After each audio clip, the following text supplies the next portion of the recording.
Okay, so this is Kayla. We are live streamed. It wasn't the link to the public. Okay. Yes, this is public. Okay, well, I apologize to everyone for our delay and our mix-up, but here we are. I might be able to get my video on. Welcome to the July meeting of the Board of Trustees. Apologies to all for our delays. And I would like to clarify that the Chancellor is not able to be with us today. He had a close personal friend and colleague pass away, and he's at the funeral. And we understand President Hadeen is also having travel troubles, so she may not make the meeting, or certainly not until a little bit later. So with that, let me ask Kayla to call the roll. Trustee Alexander.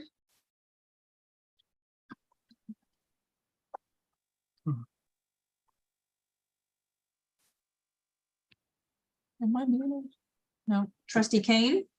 Here. Trustee Eames. Yes, here. Trustee Flood. Here. Trustee Loring. Here. Trustee Cates. Here. Trustee Martin. Here. Trustee McMahon. Here. Trustee Riley. Here. Trustee McCarthy. Here. Trustee Landry. Here. Trustee Moore. Here. Okay, we certainly have a quorum. And Kayla, why don't you just text Barbara to let her know that there's a different link? I've got it. Okay, great. Welcome. There you are. Great. Thank you. Again, with apologies for our mix-up. Let me just begin with a quick chair's report. And first, I'd very much like to recognize and say hello to our new trustee, John Moore. This is his first meeting. John is somewhere. Hello. There you are. Welcome, welcome, welcome. And especially want to welcome President Jennifer Cushman, the new president at the University of Maine at Augusta, who started her job on July 1st. Is that right? So that's correct, although my first day on campus was the 5th because of the holiday. Oh, right, of course. Well, so you are brand new, so welcome. Welcome. Thank you. We usually are a little slicker on time, but here we are. No worries. Okay. We wanted to spend a little bit of time this morning with an update on the Supreme Court decision on affirmative action and what it means for us, recognizing that there's many balls in action as people try to understand this. And I'm very pleased that we have our counsel, Paul Chen, here to walk us through it. Thank you, Chair Riley. I won't take a lot of time because this is a very long and complex decision. Many people have probably seen 240 pages, 3 concurrent decisions, 2 or 3 dissenting opinions. And it's unclear all of the impacts of this decision right now. What is clear, though, is that public colleges and universities, along with our colleagues at private institutions, or anyone receiving any schools receiving federal funds, are prohibited from considering race in admissions decisions now. And colleges and universities must very carefully review and assess their admissions policies to ensure compliance with the court's rulings. We are now, with the system, beginning that process of identifying throughout our institutions what programs and decisions might be using race as a decision criteria. And we are going to be carefully evaluating those programs and making what changes are necessary to ensure that we comply with the law. The other thing that we will be waiting or expecting very soon is the Department of Education and the Department of Justice has promised that they will issue guidance on compliance with the new law as interpreted by the Supreme Court within 45 days of the publication of that decision. So we will have that guidance very soon too, and we want to make sure that we are again consistent with all of the guidelines that the federal government is going to be putting forward for us. Vice Chancellor St. John, Vice Chancellor Dorsey, and I will be able to report in much more detail on this at your next meeting.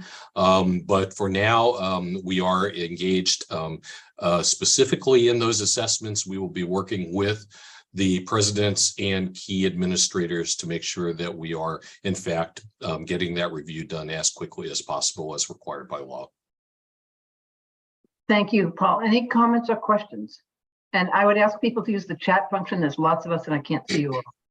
And use your hand raise. Okay, well, we will look forward to getting posted on that as we learn more and go on. Very good. Thank you very much. Let me move on to Sam Warren for a, first of all, to give the board's thanks to Sam for her very, very hard work this session, which has yielded us some very positive results with added budget money, added research money. And I know that's hard work, and we want to say thank you to Sam and to Ryan and to everyone who worked on that. One of the bills that passed, as you know, is a bill to add 2 student trustees to the board of trustees, and had the pleasure of working with Sam on that. And I've asked her to sort of give us a quick update. We will need to do some rulemaking and figure out the process. But Sam? Thanks, Chair Riley. So as a reminder to folks who are new to this issue, Senator Mike Tipping, who represents Orono, Old Town, and surrounding areas, had worked with some students from the University of Maine, and they had proposed legislation that would add 9 students to the Board of Trustees for a total of 10 voting members. And we worked with the students and Senator Tipping over the course of several months during the legislative session to refine that and ultimately end up with legislation that was passed unanimously by the Education Committee, reflecting the real compromise we achieved, supported by the entire legislature and signed by the governor. And effective next year, July 1, 2024, there will be 2 student members of the Board of Trustees, one representing undergraduate students and one representing graduate students. And what's really exciting about this is that we have struck a really nice balance between the students bringing forth their own representatives, but also maintaining the traditional process that is in place for boards and commissions that require approval of the relevant legislative committee, nomination by the governor, confirmation by the Senate, et cetera.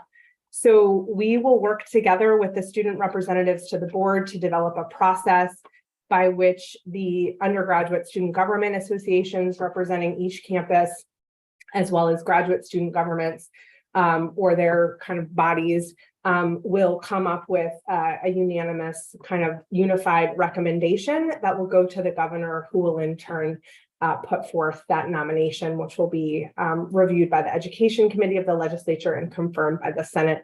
So this again really achieves a wonderful balance of elevating student voice, but making sure that the checks and balances of the governor and the legislature and their various appointment and confirmation authorities remain.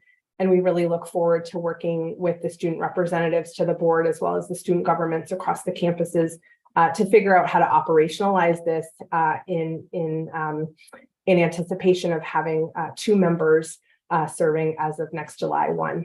Happy to answer any questions, Chair Riley. Great, thank you. And as you know, we've long had 1 student representative appointed directly, recommended and appointed by the governor. This goes into effect so that term ends, and there'll be a total of 2 student trustees, which will be great. And Sam and I have a meeting scheduled tomorrow, I think, with the student reps to begin this conversation about how to do this, how to do this election statewide. Anybody, comments, questions?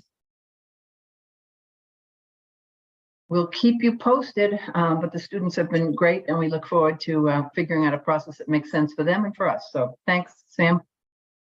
I did want to let me move on to our President's Roundtable. Again, welcoming a new president and recognizing that Deb Dean is not here. And for new members, this is a 2-minute, 3-minute presentation by the presidents to make sure that we hear good news and updates from the campuses in a little thumbnail sketch. So we appreciate the president's willing to do this. And why don't we start with the University of Maine at Presque Isle with Ray. Thank you, Chair Riley. Look, I was prepared to start first this time for you. 3 quick things. One, we're very pleased to welcome, as of July 1st, our new Dean for Academic Affairs, Dr. Lana Margison, who is in August. graduate of our undergraduate programs here and was also a Maine Teacher of the Year a few years ago and has served as director of the education program in a number of boards statewide. So very pleased to welcome her as our new dean in our reorganization structure. I'll say I am exceptionally pleased the work we've done this summer. We've had the largest summer enrollments on record at our institution. So a lot of that with our Your Pace program of competency education for adult learners, really responsible for that huge increase this summer, and looking forward to some good enrollments in the fall. And then just more of a personal thing, but a shout out to the University of Maine and their summer band camp. And I can think of, if I love education, but my true love of all things is music and orchestral music and instruments. And our daughter is doing her second band camp playing the violin, and she would love for people to know that she's second chair in the second violins. So thanks to University of Maine and all the people that make that incredible band camp possible. That's great. Well, with that, I guess we have to move to the University of Maine and ask them for any Monday to go next. Great. And,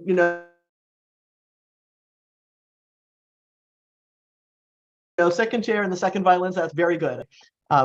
And I'll add with a welcome. We have welcomed our new Vice President for Enrollment Management, Dr. Kevin Coughlin, who comes to us from Florida International University.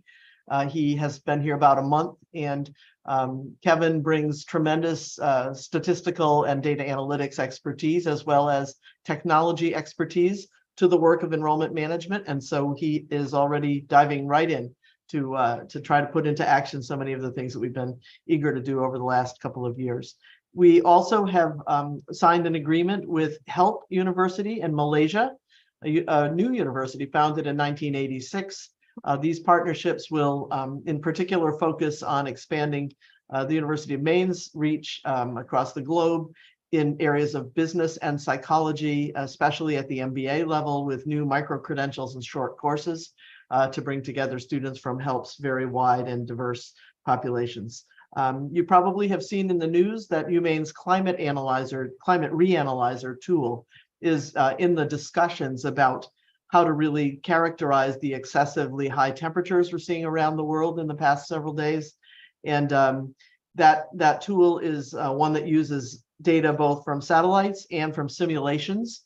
And so there's a bit of a debate going on, if you're following this press closely, as to whether that's the most reliable tool to use, or whether actual measurements are also needing to be a part of this. So the technical parts I don't understand, but we are in the news for a very useful and important tool that was developed here at the University of Maine. And then finally, in addition to the Summer Youth Music Program, we have a lot going on campus with K-12 participants, both in athletics. Almost 600 youth will be participating in our Maine athletics camps and activities. And we will be hosting the Maine Teacher of the Year conference here later in July. So it's busy and exciting here at UMaine. Great, thank you. Why don't we go to President Edmondson, USM? Thank you so much, Chair Riley. It's nice to see everyone today, and I do want to extend another special welcome to President Cushman. It's nice to see her on the screen with us. We have a number of things happening here at the University of Southern Maine this summer, mostly focused on relocating and moving into the McGoldrick Center and the Portland Commons. We're really excited about those moves, and I want to give a special thanks to all the staff who are making this possible. There are a lot of logistical issues involved in getting people set up in new offices and new spaces. I also want to let you know that the August 1st occupancy for the Portland Commons is on track. We're really excited about that, and I'm pleased to report that in collaboration with Dean Softly and her staff, we have 20% of the first-year law students living in the Portland Commons, and we're happy about that partnership. We also have announced the Southern Maine Pathways, in which we will house 140 to 160 Southern Maine Community College students in the Portland Commons with intentional programming to support their ultimate transition to the University of Southern Maine. They will have access to our support services, to events on campus, and to other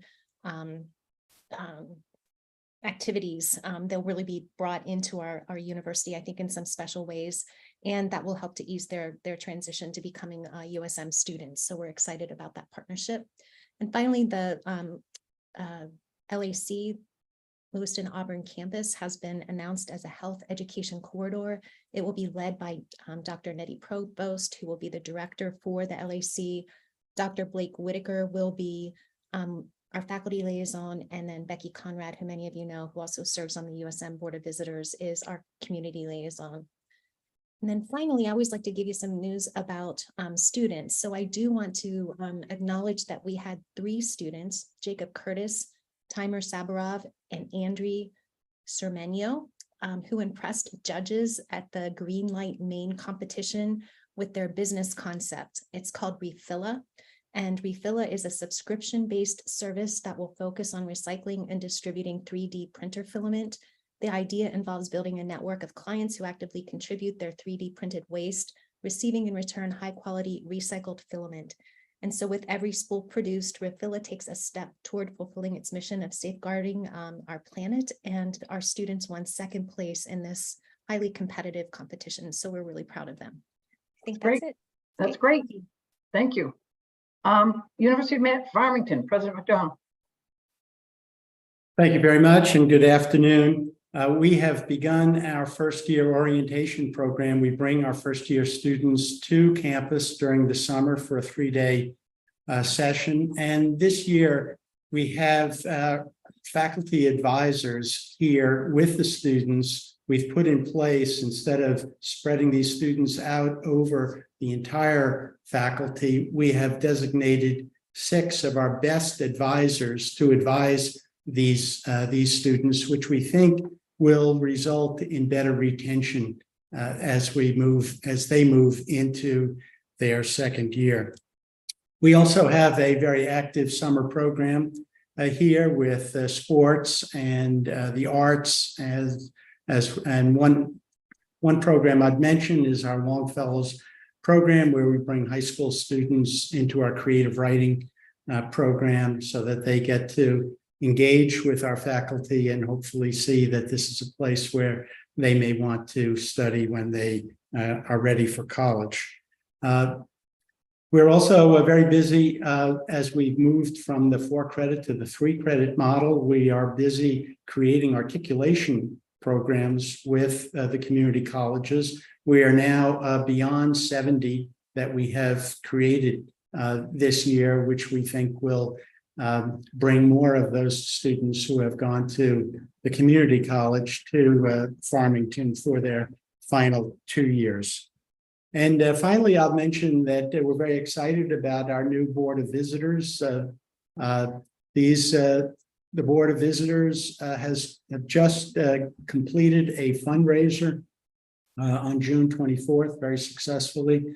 So our board is fully engaged with the campus and has created a nice campus town gown relationship.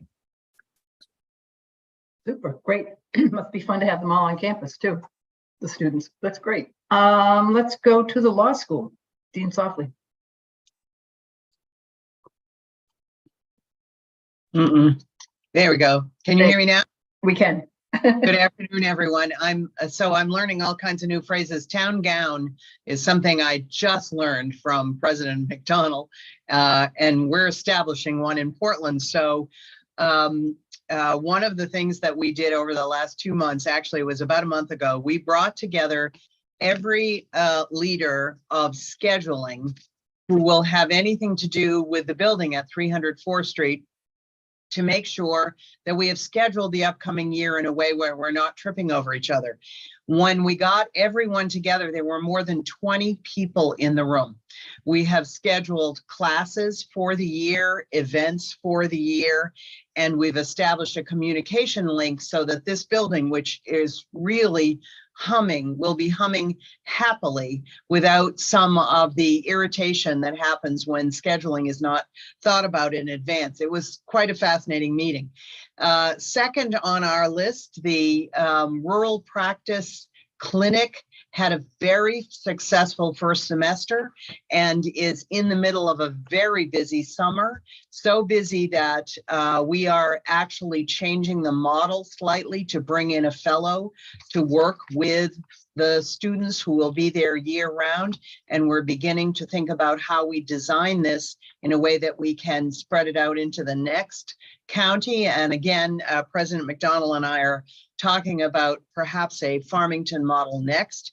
And third, I want to go back to something you heard from President Edmondson with regard to housing in Portland, which is a challenge for everyone right now, including incoming faculty. I am delighted to say that with President Edmondson's involvement, we have worked through some of the original concerns about having law students and graduate students in Portland Commons. It's going really remarkably well. As she said, 20% of our 1L class will actually be in the Portland Commons. We're very excited about that. And I am really grateful for her help in bringing all of this together.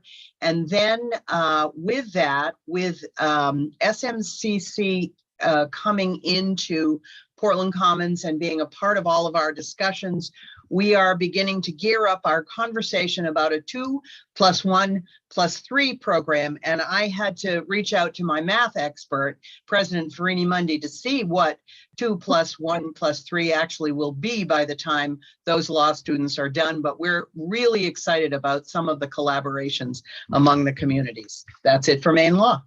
Great, thank you. And again, we are very, very pleased to have President Cushman with us. And this is an unusual, we wish we could have met you in person, but we're doing a cost savings effort with this Zoom meeting, and I turn to you. Well, thank you for the opportunity to talk about University of Maine at Augusta. This is my 4th day of work, so I'm just getting to know all the great things happening, but this gave me an opportunity to talk about 4 of them. So first of all, UMA sponsored the 11th annual Maine Military Community Network Conference. It supports Maine military members, veterans, and their families. On Thursday, June 29th, it held its 11th annual conference in Bangor. And UMA was one of the Maine Military Community Network's primary sponsors. And UMA's own Amy Line and Jeff Sichters, both U.S. Navy veterans, helped plan and run the conference. And it hosted about 200 attendees in over 50 organizations, and that includes UMA. Secondly, UMA is continuing the dental expansion in Lewiston. It's primarily in Bangor, but through a partnership with University of Southern Maine, UMA has established a clinic on the USM Lewiston campus and already has 2 full cohorts for the fall. In addition to our 2 full cohorts at the Bangor campus. And as requested by the state of Maine, UMA is also poised to lead a statewide study on dental care needs. Thirdly, we've received the FAA Part 61 certification for our aviation program, which is exciting. It will make it easier for U.S. military veterans to utilize their VA benefits in our aviation program. This was an 8-year process to meet all of the FAA federal requirements, so it's a big deal. It's still one of the most affordable in the nation for pilot training, and there's a national shortage of pilots, so that's a good thing. And we have a plane, a Cirrus SR-20, which is exciting as well. And finally, we are moving forward on the Capital Center for Nursing and Cyber Simulation. So with the help of UMS procurement, UMS risk assessment, and legal, we are in the final negotiations of signing a lease for the old Purdue Global Building in Augusta. Our UMS project management team has already identified an architect, and this is funded with congressionally directed spending and with multi-year support from Maine General Medical Center. And as our hope is that operations will begin in early 2024. Thank you. Great, thank you. And thank you for keeping the tradition alive in which we now know that you have a plane. I was told especially to mention that, so I bet you were. I bet you were. Wonderful. Thank you all very much. And I assume President Hedin has not arrived. Travel woes. Okay, great. Let's move on. Thank you very much, Presidents. We have appointed standing committees that's in the board materials. There is an error for which I apologize, an omission. Trustee Flood is a member of the Executive Council Committee. We will be taking a look at our committee structure as we think about the strategic plan. It becomes clear that some areas like research and marketing and fundraising don't have a home in our committees. So that's a work that we will begin to take a look at and see how we might accommodate that if we, as we go forward. So appointments are in the board book. And let me also turn your attention to tab 2, the bylaws working group. Last meeting, we were introduced to the bylaw change that was provided. It was amended at the last meeting to include direct reference to the tribal representative. That unfortunately was omitted in the board book, but we have since made that clarification. And Trustee Alexander, who chairs that committee, more to add? I do not have any more to add, but the exact language that is missing from the document included originally in the board book would occur in section 1.2 membership under subsection A. And the the third sentence would read as follows: 14 members are appointed to 5-year terms, comma, and the new languages, including one individual who is a member of a federally recognized Indian nation, tribe, or band in the state, period. And we did discuss this at the May meeting, and there was an agreement to add that clarification to the board membership, but it inadvertently did not make it into the version that you've got today. And I would ask that you include that phrase in the final motion and vote that we are having shortly. And that material has been posted. So when the reference in the motion is to the final version will include that tribal reference that Barbara just read. So with that, are we ready for the motion? Let me read it. That the Board of Trustees approve the final version of the edited Board Policy 103 bylaws as initially presented in red line form in May 2023 board meeting and amended and provided at the July 2023 board meeting materials in final form. Could I have a motion? So moved. Second. Moved by Trustee Alexander, seconded by Trustee Eames. Kayla, could you call a vote? Trustee Alexander, Yes. trustee Kane, Yes. trustee Eames, Yes. trustee Flood, Yes. trustee Loring, Yes. trustee Cates, Yes. trustee Martin, Yes. trustee McMahon, Yes. trustee Riley, Yes. trustee McCarthy, Yes. trustee Landry, and trustee Moore. Yes. All right, motion carries. Okay, great. And we've also asked so you all know, we've asked the bylaws committee to take a look at our policies and to see which ones need to be updated now that we have a new policy review process in place. So that's in work underway as well. In the absence of the Chancellor, I'm pleased that Vice Chancellor Dorsey is here to give a brief report. And I can be very brief, actually, because the two of the items, one was I was to welcome Dr. Cushman. So she's already been welcomed. So again, we're so pleased that she's here and excited to be working with her at UMA. The second is to talk a little bit about early implementation efforts of the strategic plan. There are 4 general areas noted in the strategic plan that we identified as items that we wanted to initially kick off. So over the last few weeks, we've worked with UMS leadership and the presidents to identify initiatives under those 4 areas: retention, enrollment, research, economic and workforce development. So we have an update planned, but it's actually part of a larger update that Trustee Kane and I have planned under the VCSI section. So we can hold off to a little bit later in the program to hear the details on that.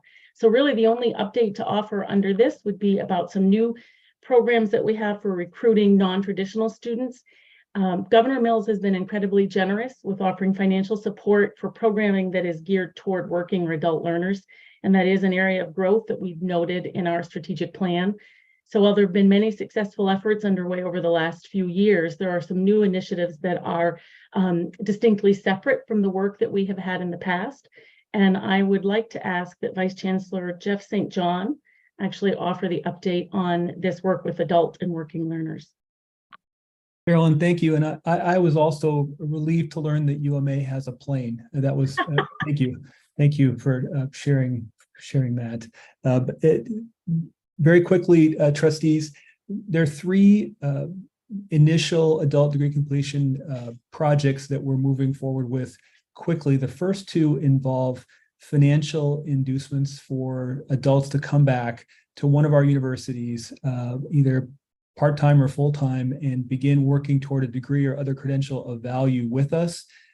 We expect to have the final mechanics of those two initiatives worked out very, very shortly. The chancellor has been urging us to get that out of the gate, and that's all the motivation that we need to move those forward. The third initiative is wholly being led by our presidents and their teams as part of the financial support that the governor has provided. And I appreciate Carolyn mentioning that, because I'd like to stress that for all of these initiatives, this funding comes from a separate allocation. It does not draw from the campus's base allocations or in any way take away from dollars that would go toward student initiatives or faculty lines or anything of that nature. It's a separate bucket that we're operating from.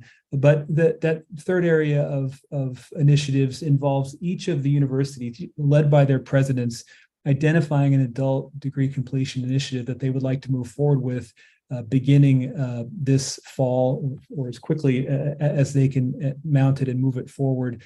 We've had a couple positive discussions with the presidents about those initiatives, shared timeline for an early August submission from each of the presidents, and have promised a very quick turnaround, review by the vice chancellors and the chancellor, and then an assignment of funding depending on what was requested for by each of the presidents. I'm pleased to say that Farmington is leading the way here. President McDonald has already submitted, and we have already agreed to fund his university's initiative. I would say more nice things about President McDonald, but he just went to Europe and brought me nothing. So I think I will stop there. And Chair Riley, that's my update. I'd be happy to answer any questions that you and the other trustees may have. Wonderful. Any questions on the new initiative? Seeing none. Carolyn, it's back to you, I think. That's it. I'm done. Okay, great. Any questions for either Vice Chancellor at this point? Okay, great. Thank you. We will move on to Vice Chancellor for Research and Innovation update from President Farini-Mundy, Vice Chancellor Farini-Mundy.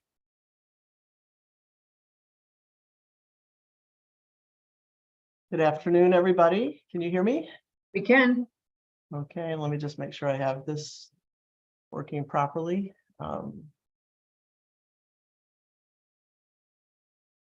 Nope. Sorry. Yeah, we got it. Okay, you have it? We do. Full All right, screen. great.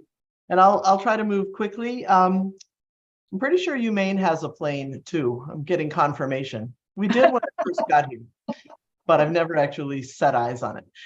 In any case, in keeping with previous presentations that I've given, I thought I'd use just a few minutes to bring new issues in front of the board, not necessarily deep detail about what we do here, but because in part, Trustee McMahon has consistently asked such wonderful questions about how do we look at the return on investment or the impact of our research enterprise. I did some background, and I'm going to speak a bit about that today in this presentation.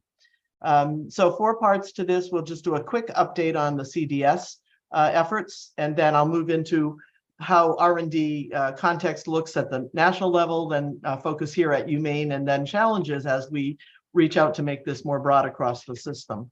So the congressionally directed spending work continues under the tremendous leadership and effort of Sam Warren through 22, 23, and 24.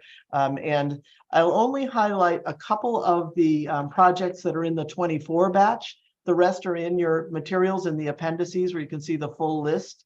But these two have already begun to move into the funding process, meaning that they've been requested in the bills for agriculture and rural development appropriately. I'm sorry, respectively, the appropriations bills for those two committees. So you'll see that that we already have, a next good step on the UMPI auditorium renovation project. And then we have a very encouraging step as well on the PFAS Center of Excellence facility that would be in partnership with USDA at 4 million and at 10 million. And, you know, as we take a look and step back, think about the entire portfolio now, this has been an unbelievable infusion of resources into our system over the last 2 years. With this, it will be 3, and we're hopeful that we'll move into 25 planning very quickly. So this continues. The next appropriations bill that we'll be looking at, we'll be watching, will be CJS, Commerce, Justice, Science, and related agencies, which is where a lot of our requests are as well. There were 24 different projects moved forward. Again, special thanks to Sam Warren. All of the campuses are represented in these projects. Moving from that, though, let me say just a little bit, and I'll go really quickly, about R&D investment, because I think the questions about the impact, given our focus and attention on it here in the system, are wonderful questions. And so here's some basic background so that we all have a kind of baseline definition of R&D, which I think I've used previously, but important to add here. It's creative and it's systematic work. And it's about increasing the quote stock of knowledge. That's language that's been used for decades now in international groups that actually give definitions of R&D. And there are 3 types. And so you can find out a lot more about that. That's what our federal government typically uses to distinguish what goes on in research.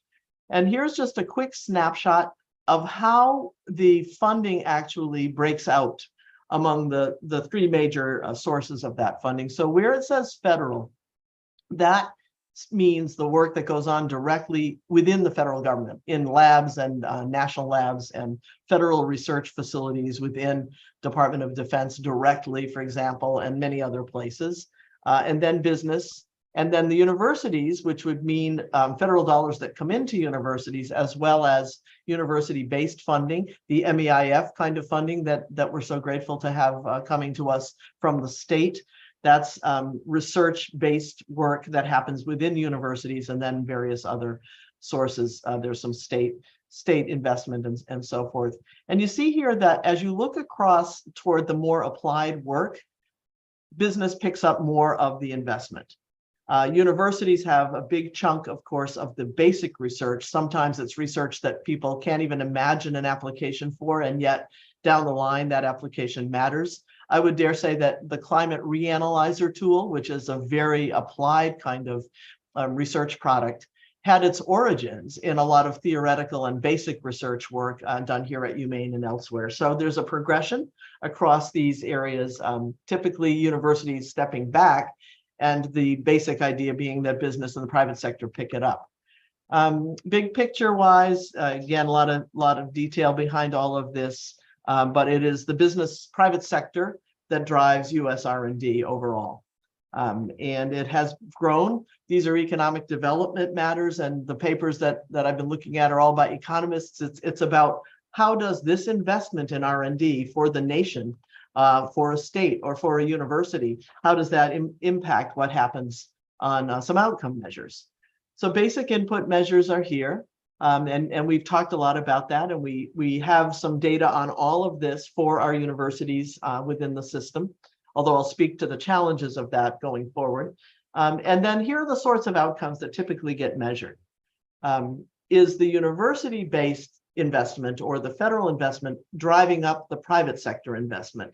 With the idea, I guess, being that's what's going to be most helpful in the economy. Are we seeing really important technological changes coming out of this research? Are we seeing innovation, meaning new products, new companies, new commercialization, new markets, and economic growth in general?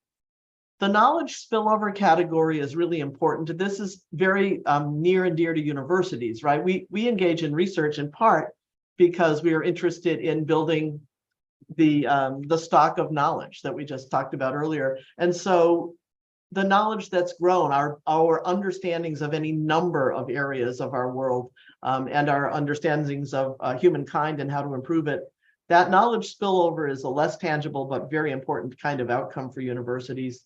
New value-added products that actually increase economic growth and numbers of degrees. So within each of several of those outputs and outcomes, here are some more precise indicators.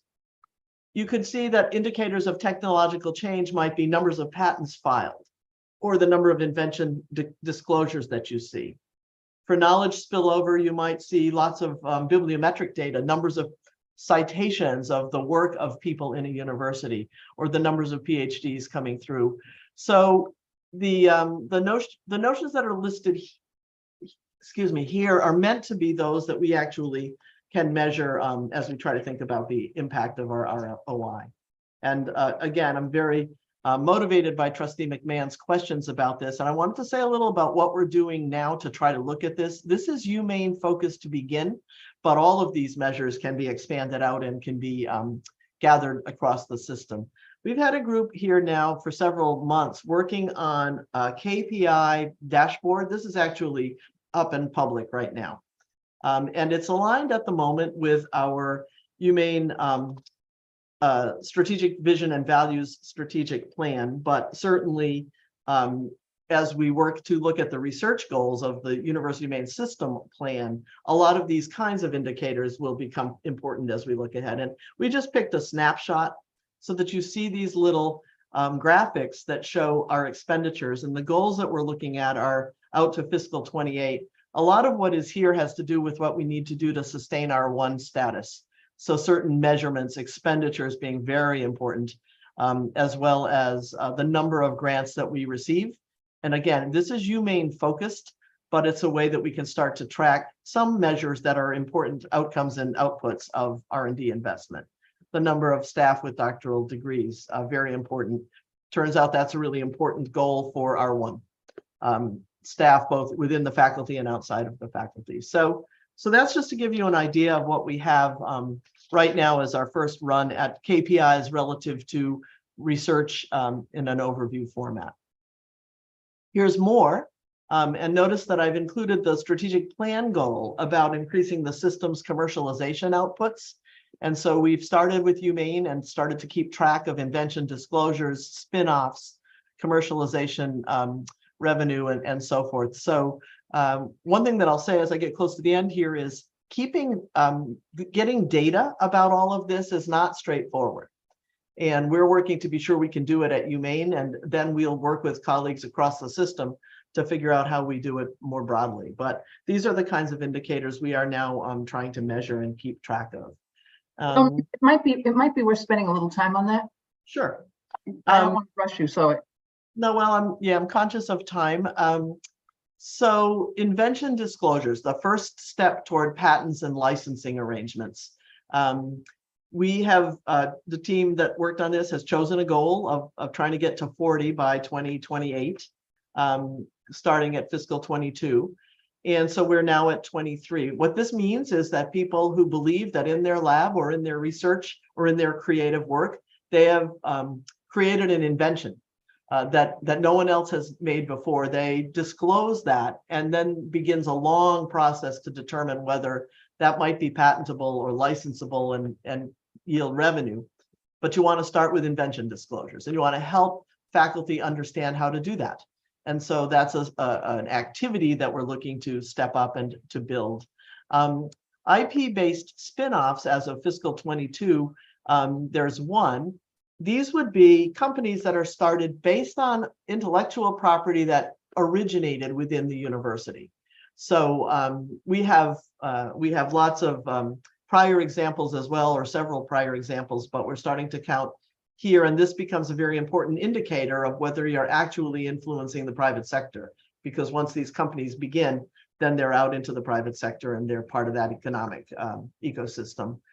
Industry partnerships are very important, and I think this is a place where there's a lot of room for growth within our system with Maine companies, because most of the Maine, not so many of the Maine companies have large R&D capacity, but our system does and our universities do. And so if we're able to forge these partnerships and become essentially the R&D arm for a small company, which might need something done, and this activity happens at UMaine and at USM for sure, then we can begin to create partnerships that eventually impact several of the other goals, including value-added jobs that may be developed once a company is able to expand its productivity, for example. So those become important measurements to take, and we want to align with the strategic plan and eventually have this discussion happen system-wide. Here, just a little bit more from our dashboard. This is about commercialization outputs at UMaine, and we're looking specifically at how to grow those. And those can come from a variety of sources. We also are looking at the reality that you get those when you have a lot of partnerships in place. And so you can see here the number of industry partners by fiscal year for UMaine. That's a big number, that 275. And what that means is that at some level, those organizations are in partnership with us, possibly providing resources for the university to undertake analyses or work, but other kinds of partnerships as well. And growing that out is an important part of building out this overall ROI for us, as a system. Okay. Oops, sorry. Did you just lose my PowerPoint? Nope. Nope. Okay. Wonder where it is. Sorry about that. So I wanted to just be more clear about something that I perhaps mentioned before, but last December, we reorganized a little bit here at UMaine and changed the title of the office that Jake Ward had been heading, the Office of Economic and Community Development, to a new name, Strategic Partnerships, Innovation, Resources, and Engagement, to give more focus to the kinds of things that I've been talking about already in this presentation. It's putting strategic partnerships at the forefront with businesses and nonprofits. It's staffed in such a way that makes that more possible. It's about supporting students, businesses, and communities.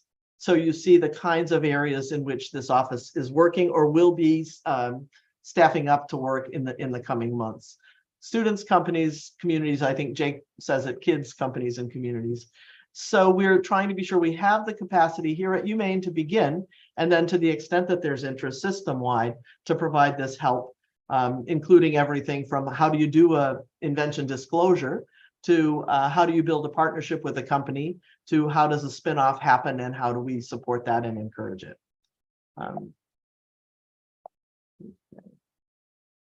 Within Spire is MIRTA, the Maine Innovation Research and Technology Accelerator. So we have our own accelerator. We've had this for a number of years. The idea there is to use what the private sector uses to try to help university-based folks start a commercialization process, begin a company perhaps. And so it's a well-established model based on a National Science Foundation funded model called I-Core, the Innovation Core. And MIRTA has had funding from I-Core, and MIRTA is a part of Spire. So these bullets here describe what MIRTA includes and what's involved there. Here is a little bit of detail about what's happened in MIRTA over 5 years. There have been 26 teams in 6 different cohorts. So they put a set of teams together every year and basically train them, run them through national training, and then set them on the path of trying to see if they can start a company, essentially. And so in those 5 years, 8 startups formed, 7 patents filed or issued, and bringing in a lot of external funding and venture capital to try to get those companies going. USM and UMF, as well as UMaine, have had participants in these cohorts, and UMA and UMPI have also had participants in the I-Core cohorts. Again, something that we're trying to build to a bigger scale and make it a very central part of what we make available through the system. Okay.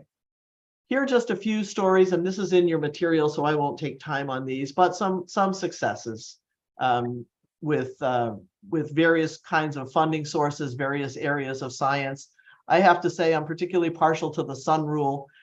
That's a device that enables students to explore multiplication and division using the rays of the sun. So my colleagues in the math department and in education have put that together. Very interesting. But you see the kinds of companies and kinds of areas that are starting to come out of this MIRTA work, and we're very excited about that. The strategic plan, that is the system strategic plan, has 5 different R&D actions. And I'm very excited in talking with colleagues. We have a group called the Research Leaders Group with reps from every campus, and we're meeting regularly now to figure out how we're going to work through these actions. The challenges are tracking. There aren't universal systems system-wide that allow us to keep track of all these kinds of wonderful metrics and outcomes, including monitoring positions that have been created outside of the university system as a result of some of our investment. Chancellor Page used to ask me that question all the time. Are there new positions in Maine companies because of UMaine's R&D work? And that proves to be elusive. It requires sort of one-by-one survey and interviewing at each company. One of the national data points that is of interest is, are the corporate partners becoming more productive because of our engagement with them? Very difficult to measure, but on the table is something that we'd like to understand better. It would be very important in making arguments back to the state for continued support of R&D, as well as to the federal government. How about students' experience in this? We have thousands of students across the system getting experience in R&D. What does it mean when they enter the workforce? We can make some claims based on previous hypotheses and data, but our Alphon-funded RLE experience is going to be our best bet, I think, for trying to measure this more precisely. And I add that maintaining the Carnegie R1 classification, we certainly worry about that here at UMaine. So with that, some next steps, we're looking to pilot some processes that would follow entry-level graduates in one or two of our key corporate partners to begin to figure out how we do this measurement. A working group to measure and report on the economic development impacts of R&D investments with economists from here and from the University of Southern Maine. And I'll be interviewing with Jason Charlin. We'll interview each president soon to discuss their university-specific R&D vision so that we can match it to which outcomes actually are most relevant for that. So with that, you have a lot more material in your binders and your virtual binders, but I'm happy to answer any questions. Great. And if we can open up there we go. Yeah, Trustee McMahon.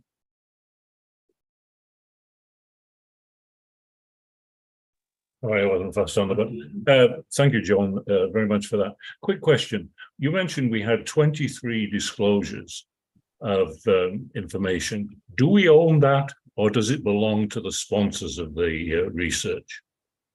I believe we own that. I can get confirmation, but I believe that's the federal Bayh-Dole Act that indicates that the university inventors own it. Now, there may be certain contracts with certain funders where we have different arrangements. So following on from that, if we actually go ahead and patent that, then that patent and all the rights thereto belong to the university system solely. As far as I know, that's the arrangement. But again, we work with patent attorneys and licensing experts to be sure of how all of that works out.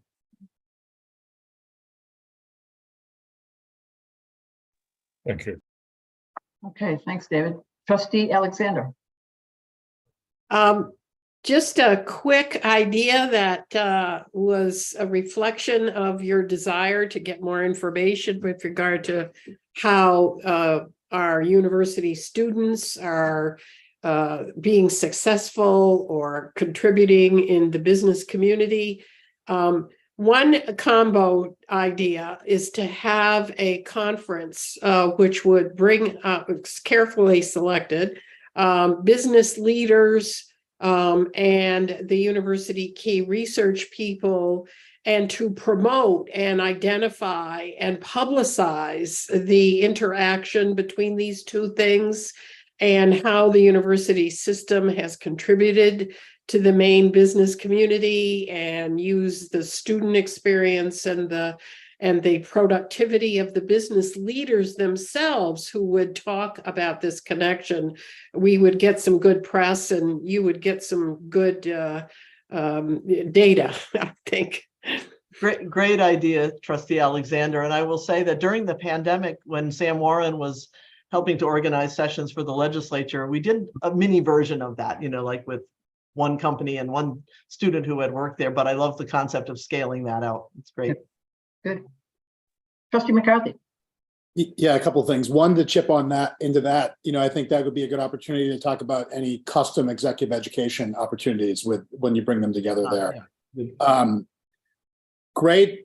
The 45 million increase is remarkable, right? I mean, that's a 25% year-over-year increase. Any organization would be happy with that. And I do think as it relates to telling the story of the value of the University of Maine system, many of those dollars are likely federal outside of the state. We're bringing them in. We're hiring people in either construction or like jobs in the state. And there's multipliers on that itself, right? Like I think, so the downstream effects you're measuring, like that itself is remarkable. And if we hit the goal or even work towards the 3% of GDP and R&D, which, you know, we're a fraction of, which is much higher than that, right? That will continue to grow our impact in the state as that goes up. And I think that's something we should talk about. And as I think about the commercialization indicators, those are lagging, right? I mean, we have to like develop things and work on things and get to a certain scale and scope. And like the last couple of years, you've started to see that.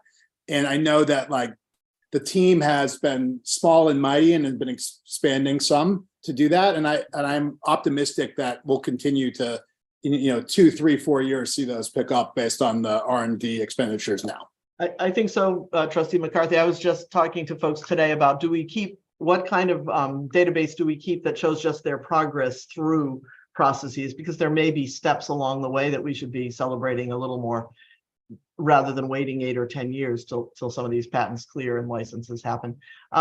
I'll follow up with you separately on your suggestion about the downstream effects. We always report in the MEIF annual report simply on numbers of people employed in these federal investments that are coming to the university.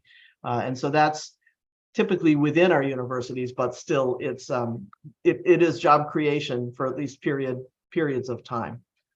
So yeah, I'll be interested in ideas of how we would follow that out more fully. Great. Any other comments, questions? Exciting report. Good news. Thank you. Okay, let us move on then to strategic initiatives with Vice Chancellor Dorsey. I have basically 3 areas under my report today, but 2 are closely linked, so those reports were sort of running together. The first is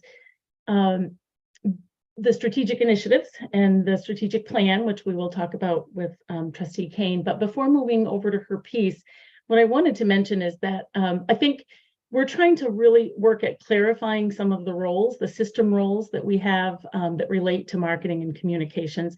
One thing I wanted to mention initially is oftentimes we use marketing and communications, we use the terms interchangeably, and while they're very similar, they are very distinct, and we're trying to make sure that we sort of break out and use those different terms to talk about some of the marketing efforts that Tori and her team might be doing, or some internal communication work that we're doing with Karina Larson and others on our team within the system. So trying very hard to kind of set up a structure that is very apparent to you, that who the players are, what their roles are, and clarifying who would be responsible for certain pieces. So wanted to just touch on that briefly before I turn it over to Trustee Kane to talk a little, to sort of move into the strategic plan conversation. First, I had mentioned Jen O'Leary, who I think we introduced her at the last meeting, I believe in May, but she is the Director of Strategic Initiatives. Her responsibilities fall under the area of VCSI, so they could range with anything that happens to be within the strategic initiatives area. Clearly, the strategic plan is a big one, but there are lots of other things that we do in partnership with academic affairs or with the other vice chancellor's areas to try and push forward any of these new initiatives that are coming to the system or to the campuses that may need our support. So as an example, Jen is working right now on some programming that would allow for a much stronger, smoother pathway for community college graduates to just move into the University of Maine system. So in her role in strategic initiatives, she will work with strategic partners like the community college system, the folks there, people across our campuses, people at the university level, and she will really create this type of a program, communicate it to our leadership teams, our presidents, to you all, and then we'll turn that over to Tori Ryden for Tori to be able to tell that story, to get the word out to folks that, here's something that the university is doing. So while they'll be working hand in hand, they each sort of have a distinct piece of the work that we're doing in relation to the strategic plan, but also all other areas of the work that we do at the system level. Another example, I know you've heard us in previous updates talk about the chancellor's campus visits. We've changed those a lot over the last year so that we had him, we really broadened his engagement and interaction with the campuses, the campus community, the people there on the campuses, also having him attend events and things that were taking place in the community. We're hoping to expand that more and start to have him, when he's there for these campus visits, also begin to meet with business and industry leaders from the area that may or may not have built relationships already with the University of Maine system or any of the campuses. So getting him out and getting him talking to some of these folks and getting ideas from them about what we might be able to do to better serve their needs. So that's something that Jen is currently working on with my office, with the Chancellor's office, and we will kick those sort of new visits off in the fall. And then again, when they're happening, those are the types of things that if it's something that's related to the campus, we can give Tori that information and she can spread the word about what the campus is doing in the community and the industry leaders being there. So lots of good intersection there, but certainly two very specific roles. So an example of something, Tori's working on right now, there's a new marketing campaign that she's working on that we hope to launch in August. And it's really that, we've talked about this several times at the board level, that campaign that just starts to talk about the value proposition of a four-year education, talking about, Mainers focusing their educational, their students and their children and all of the learners focusing on the Maine university system and the schools that we have here in Maine. Also, the cost effectiveness of going to a public university, staying within the state, all of the opportunities that we have been able to experience with unified accreditation, just that whole value proposition. And she's working right now with a firm that has incredible background working on some of these types of programs and actually on political campaigns and sort of changing the narrative, getting the positive message that at that point the candidate would have been, or for us, the system would want out in the public. So some really exciting work, similar and working hand in hand a lot, but they have very different roles. So what we're hoping to do is through the work that Emily and her committee will do with the strategic plan committee, we'll have more detail for you about, kind of clarifying them and how you expect to see them taking part in this work.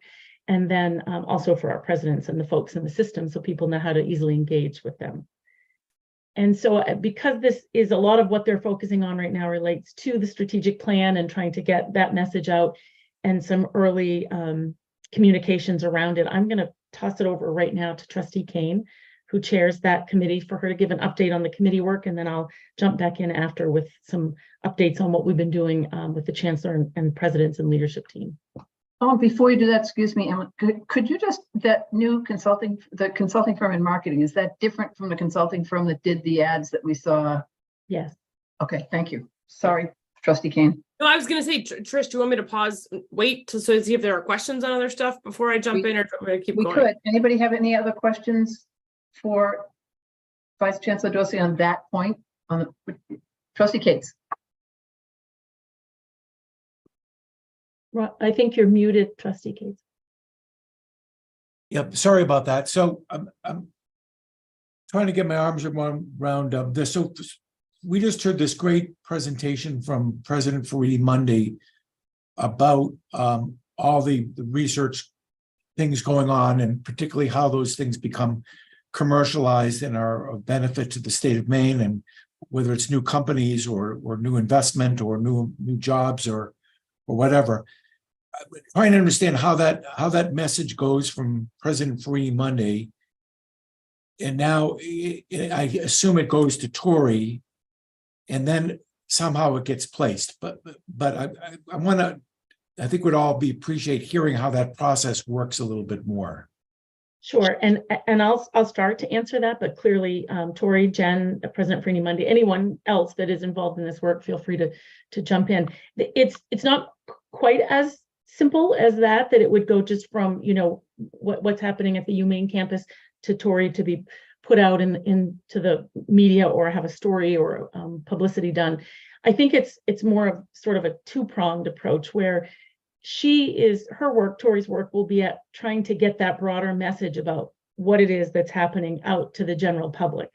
And very important because it will catch a variety of audiences.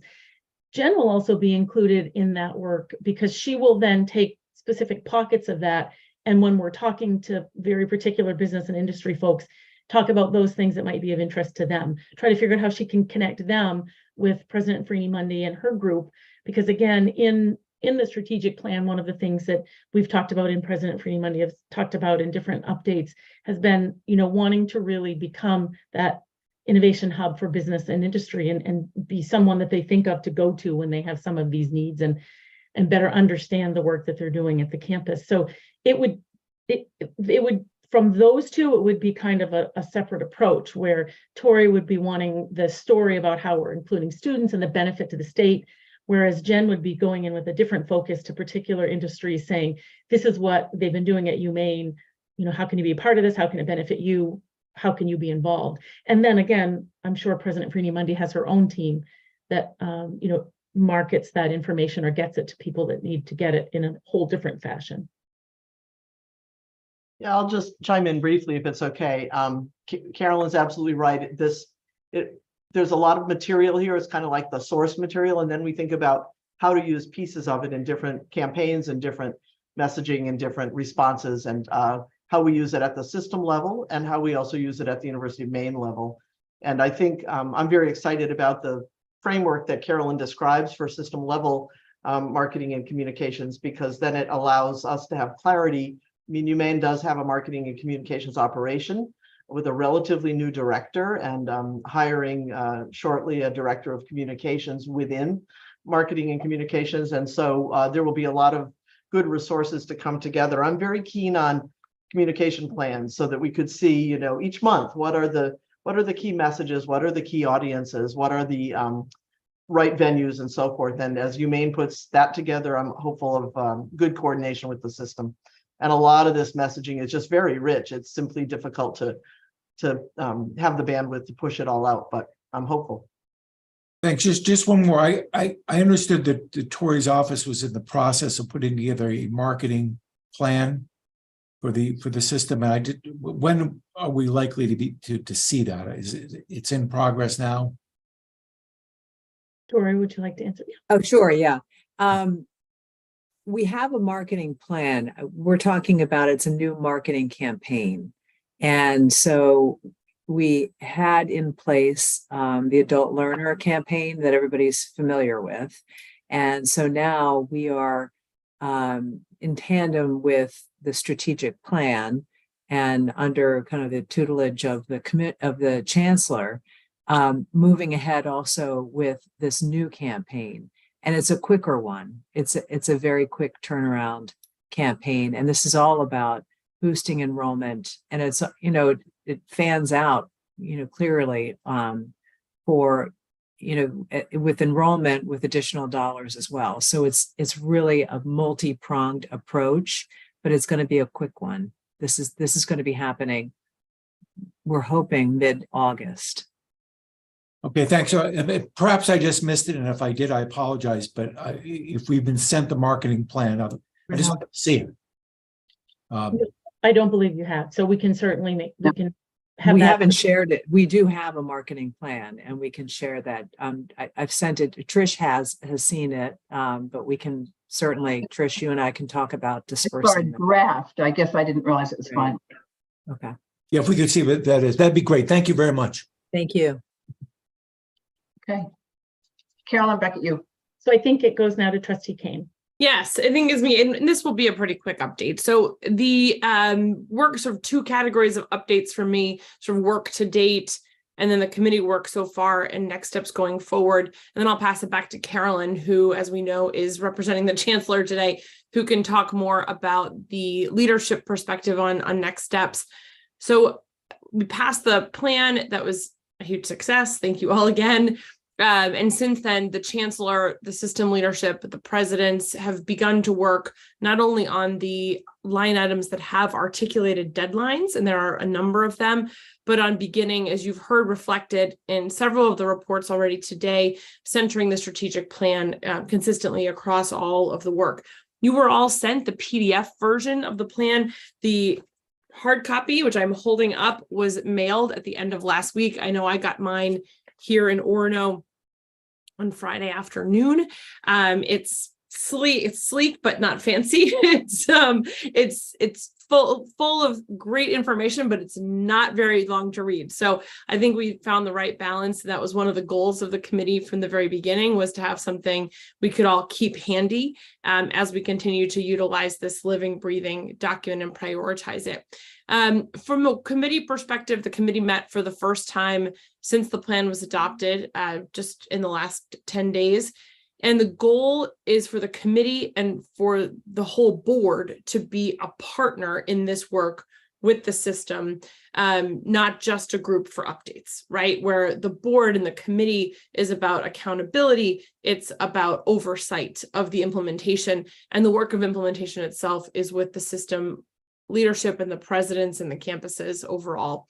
And we want to really work to establish that solid foundation from the very beginning to make sure that we all know and we are all very clear on what the expectations are and how we're going to reach those targets, make sure we maintain the accountability structures and measures that need to be in place so we can make sure all of the work aligns across all of our initiatives in the system.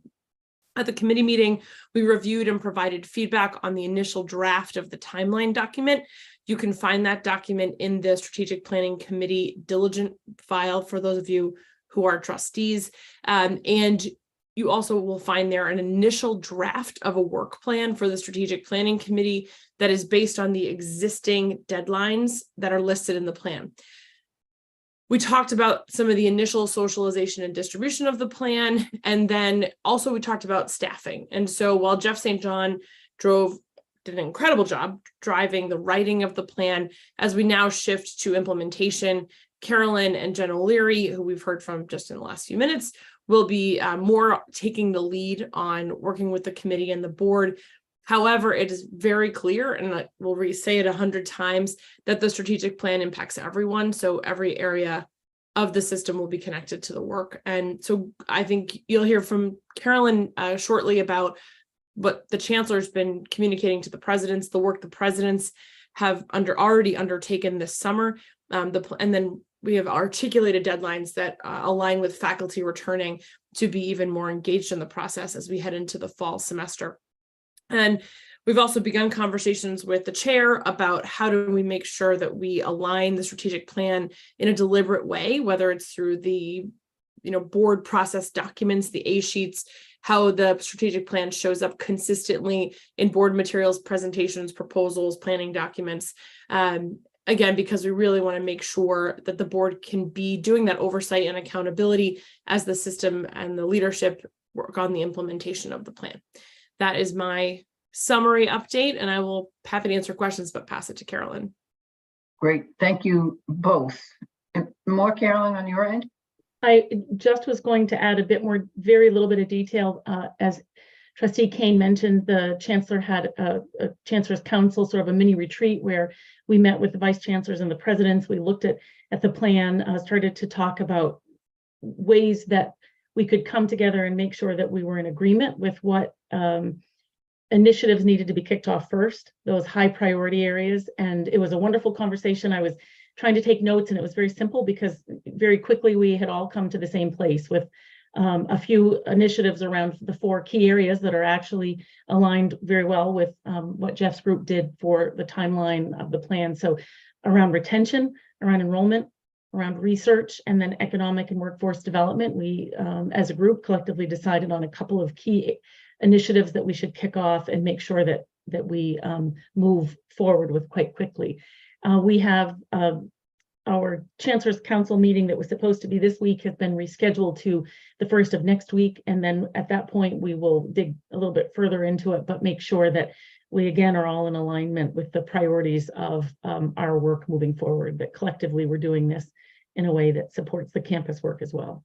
So I just want to add one thing, which is because I said it earlier today, but I did not say it in this update, which is there is 100% expectation that we're going to work together to figure out how to make sure all the committees of the board, all the relevant actions of the board are connected to this. This is not something the strategic planning committee is just holding on to. This is not a separate silo. This is something we're all engaged in. And we're going to be working with you and with all the committee chairs to make sure we have consistent and clear ways that the strategic plan will show up across all the work that we do.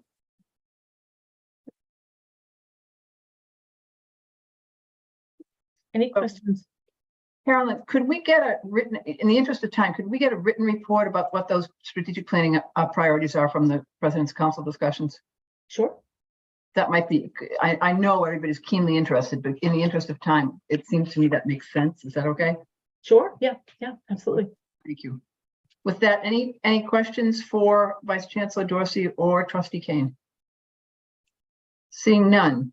And before I begin and move us over to Vice Chancellor Lowe, I apologize. I see that we have a number of our faculty and student reps with us. We normally try to do those introductions, but when you're offline, you forget these things. So sorry. But I think I see Professor Clyde Mitchell, Mike Scott, Patrick Cheek, and Lisa LeDuc.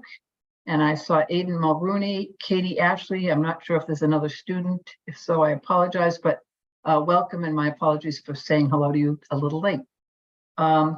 Let's move on to the budget, to Vice Chancellor for Finance and Administration and Treasurer. Chair Riley. Yep. Before we do, there was one more item under, which was the HR hiring practices report. Okay, sorry, go ahead. Yep.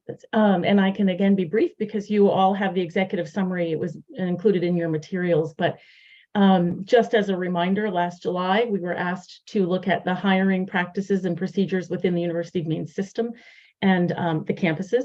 So we did a very thorough review. We looked at our policies. We compared it to, to law, to all of the areas that you would want your HR practices to follow. We also looked at best practices. We talked to some of our the systems that are our peers across the country and then also within the state. So we really did a deep dive, talked to a lot of folks to see what their policies and procedures look like, and did a review of everything that we had and came up with a report. I've offered you the executive summary, which gives you a little bit of information about, sort of the scope of the work, the people that were involved in the work, and then really just boils it down to the findings and the recommendations. So I don't need to spend a lot of time on them. You have it, and I'd be happy to talk about it at any point. Just to say that while I think the synopsis is that while the procedures were in place, there were some that were that just needed to be strengthened. They needed a bit more detail so that it is clear, the path that you're following and the process and the steps. Also that at times they were not followed consistently, and that there was that sort of lack of that final accountability step, the check and balance to make sure that with each search that everything was followed correctly. So while there are other recommendations and other findings that relate to some of the elements of the recruitment process, I did want to just mention that those three things would be highlighted. And we came up with a list of 10 recommendations. And of the 10 recommendations, I think already 8 are well underway. 2 will be kicked off very soon. One is a new position that would be sort of that check and balance and accountability. Or if it's not new, we'd have to look at how we restructure to have someone that is their sole purpose. So that takes a bit more time, but all of the other recommendations have already been, they're well underway and can get that information to you all, but wanted you to just know that the review is done and the implementation of correction and corrective action is underway. Thank you. Any questions? Okay, now let's move on to Ryan. Ryan, very important report, but the tighter we have your materials, so the tighter you can do the presentation, the better. You got it. Thank you, sir. So two agenda items for you this afternoon, Madam Chair. The first one is investment results, and then I'll cover the 5-year multi-year financial analysis. So as always, the May investment results are included in your materials. The managed investment pool with a May 31st market value of $350 million saw a loss of 0.8% for the month of May, bringing the fiscal year to date gain to 6.7%. Closing out the year on a positive note, preliminary June results indicated an additional gain of nearly 4% for the month. The pension fund in May, market value of nearly 19 million, also saw a loss of 0.8% for the month, bringing the fiscal year to date gain to 4.9%. June preliminary results show an additional gain of 2.3%. And then finally, the operating fund with a market value of 279 million and a more conservative asset allocation saw a loss of 0.3% for the month of May, brings the fiscal year to date return to a positive 3.3%. Net investment income for the year of 7.6 million, or nearly 5 million above the annual budget. June preliminary results will show an additional gain of 1% for the month. So with that, I will shift over to the multi-year financial analysis. A little bit of context and some background, and then we'll jump into the presentation. The MYFA is a 5-year look at projected revenues and expenses for the system that runs out through 2028. Many of the faces I'm seeing on the Zoom have seen these exercises in state government. It's very similar to the 4-year forecast the state government does. I will say it's a little bit more precise than that, a little less precise than if we did 5 years of just straight budgeting. So for this forecast, the recently approved 2024 budget is the base year of the forecast. And as you would imagine, everything will then build off that. Before I get into the details of the forecast and how the model works, I did want to spend just a little bit of time telling you some things that it doesn't do and what some of the limitations are. So first and foremost, this is not an exercise to balance your budget over a 5-year window. That is not what we're asking the campuses to do in this case. So to give you an example, imagine you're a campus, you balance your FY24 budget using $2 million in reserves. Unless your FY25 revenues are going to be over what your expected expense base is, which is rarely happens, that $2 million hole that you had is going to carry forward. So you're going to likely be starting off 25 at a deficit of $2-3 million. And then as you build out from that, the deficit is largely likely to increase as expenses grow. In our system, they typically outpace what our revenue base is. So unless you come in and take some kind of action, the gap will likely grow. That's just the reality of how these work. They work the other way too, though. So if you've got good budget practices you've consistently built up your reserves, your revenues are in line with what your expenditures are, you're not using reserves to balance your budget. When you look out over 5 years, again, unless we're projecting some significant decreases in either state appropriation or significant increases in our expense base, it's likely to kind of play out so that the model shows that you're in decent fiscal shape. So let me just spend a couple of minutes on some of the building blocks that are in here, and then we'll just get right to what the results are. So the combined E&G and auxiliary budgets for the system in FY24 were more than 600 million, 617 million to be exact. By FY28, we expect that expense budget to exceed $700 million. So again, realistically asking the campuses to go in and produce balanced budgets for an additional 4 years, that's not impossible. It's impossible. It's not a great use of time. And so what we do is we put together a number of assumptions to build off that and to give us, again, a forecast for how we see things playing out over time. We developed a dashboard that I'll show you in just a second with 7 key areas that really drive the forecast. 6 areas that you're going to see are consistent across all the campuses, plus, as you would expect, individual enrollment projections at each one of the campuses will obviously be unique. Today, I'm going to stay at a fairly high level. I've not asked campus presidents to come prepared with lengthy analysis or enrollment assumptions, enrollment details. Look forward to answering any questions you have along the way and at the conclusion of my presentation. But as we've done in recent years, we will move this to the next FFT agenda and really use that as the opportunity to dig a little bit deeper. But again, I'm happy to take any questions that you might have along the way. So with that, let me get right into the presentation.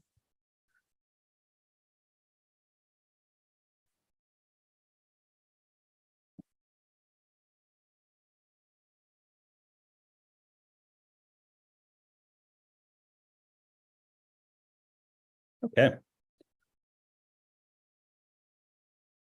So again, what we don't want to do is what would be a huge waste of time. You've seen these budgets, they're very, very complex. And so going in and asking every campus to forecast out, what they think their travel expenses are going to be in 2027 or what they're going to spend on office supplies is not a good use of time. So what we found, and this has been a little kind of a trial and error process over the last 13 or 14 years, as we kind of refine this, is that at the end of the day, these kind of 7 categories that you see here on the screen, these are the ones that really drive campus budgets.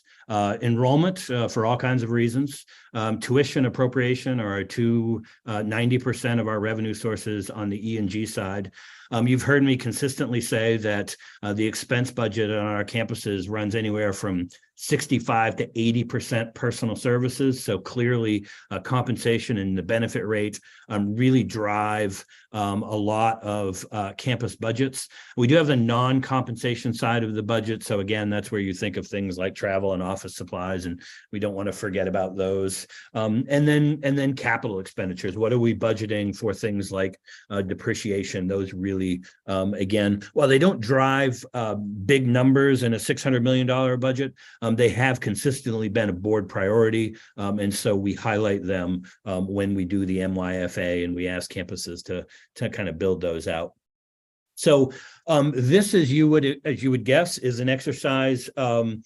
Lots of conversations we have internally about what our expectations might be for appropriation, tuition, compensation, and so on. They're all subject to change. I've had the privilege of doing this for about 13 or 14 years now, and I bet if we went back and looked, I was not exactly right on this anytime. We've got a lot of former appropriators on here. You never can really get a feel for what's going to happen in the next legislative session. And so forecasting out 3 more can be challenging. You never know when, the state might hit a recession, when it might hit extra resources, but this has proven to be kind of a reasonable projection for us that kind of hits the midpoint. So those are the assumptions that we roll out for appropriation. Again, always subject to change. Tuition rate, again, same thing. We typically, when we've done the 5-year forecast in the past, we tie a lot of these to inflation, to what the CPI number is that comes from the state's Consensus Economic Forecasting Commission. That was easy to do when that CPI number was 2.5 or 2.7 or even 3%. But when it was 7 and 8, we're not going to recommend tuition rates at that level, even for this type of exercise. And so we dialed back CPI a little bit, and again forecasted tuition increases for in-state residents at 3%. And I'll show you a couple of scenarios to the extent that those change. Same thing with compensation. Again, we use that CPI number. I want to acknowledge that compensation benefits that has and always will go through the normal collective bargaining process with our union friends. Again, it's such a big part of our budget. It's not something we can ignore. So while we do need to make a prediction, ultimately what that compensation rate will and what's in that benefit package will be a product of those future discussions. Funded depreciation is really just a stand-in for how much did you spend on campus investments in facilities last year, and and a request here that grow by an additional 5% or 5.5%. And so we look to build up on that each year. And then non-comp expense, again, is those smaller things like travel and office supplies. And we built in some assumptions around that as well. Here's the biggest part of the show that really drives a lot of what the campus projections and numbers look like. Certainly, some of it is going to be appropriation. It's going to be tuition rates. But you ultimately, at the end of the day, you multiply those tuition rates by a certain number of credit hours, and that's what drives the campus bottom lines. So here you'll see the projections in the 5-year forecast for each of the campuses. I think we'll be ready at the next FFT meeting and happy to go into any kind of detail on these, but let me just offer a sentence or two on each and then we'll move into the results. For UMaine, again, you can see the numbers as well as I have. Modest growth over the 4 years, kind of dropping in those first 2 years, building back up by 2028. Again, fairly modest growth there. If I just skip down to Machias, just so I can lump the two together, you can see Machias in the middle of the page. Again, largely flat projections out through fiscal year 28, only growing by about 500 credit hours. At UMA, you see annual roughly 1% increases in credit hour growth. At Farmington, it's decreases, hovering around 0 to about 2% through the forecast, dropping by about 2,400 credit hours over the forecast. At UMFK, again, building off a really strong, some strong numbers that we're seeing in FY24.